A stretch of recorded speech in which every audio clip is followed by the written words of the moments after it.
మా ఊర్లో ఉంది ఒక పతివ్రత, ఆహా. మంచి పతివ్రత. మంచి పద్ధతి. వాళ్ళ ఆయన బాగా తాగుబోతూ తిరుగుబోతును. పాపం. ప్రతిరోజు తాగి ఇంటికొచ్చి ఆవిడని కొడుతూ ఉంటే తిడుతూ ఉంటే ఒక రోజు భర్త మీద కోపం వచ్చి ఆవిడ ఏమందో తెలుసా? ఏమన్నదో? ఓరి పాడు మగడా, ఆ. నా పతివ్రత ధర్మం నీకేం తెలుసురా? నీకేం తెలుసురా? నా ముందు మోగిని అడిగి తెలుసుకోరా అన్నట్ట. రెండో పిల్లగల అదే అదే. ఏంటమ్మా? రెండో పిల్లగల రెండో పిల్ల మరి సెకండ్ మ్యారేజ్. లాభయ్, ఇంగ్లీష్ ఒకటి నీ ముఖానికి. ఆయన అలా వెళ్ళిపోగానే ఈవిడ ఇక్కడ మొదలెట్టిందమ్మా ఏంటమ్మా? పూజ.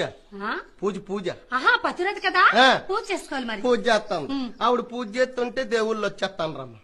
ఎవరు వస్తున్నారు? దేవుళ్ళు దేవుడు రావడం ఏంటి? మా పూజ దేని చేస్తారా? దేవుడి కోసం. దేవుడి కోసం పూజ చేయనప్పుడు దేవుడు రాడా? రాడు. ఊరుకో రాడుగానే. ఊరుకా రాడంటే. నువ్వెప్పుడు పూజ చేయగల? నేను ప్రతిరోజు పూజ చేస్తాను తెలుసా? ప్రతిరోజు ప్రతిరోజు పూజ చేస్తాను. నీ పూజకి దేవుళ్ళు రారా? ఆహా, ఒక దేవుడు అని రాడా? ఒక్క దేవుడు రాడు. మరి ఎందుకమ్మ నీ పూజ అనవసరం? పూజ ఖర్చులు దండుగు. ఖర్చు లేదండుగా. మా ఊర్లో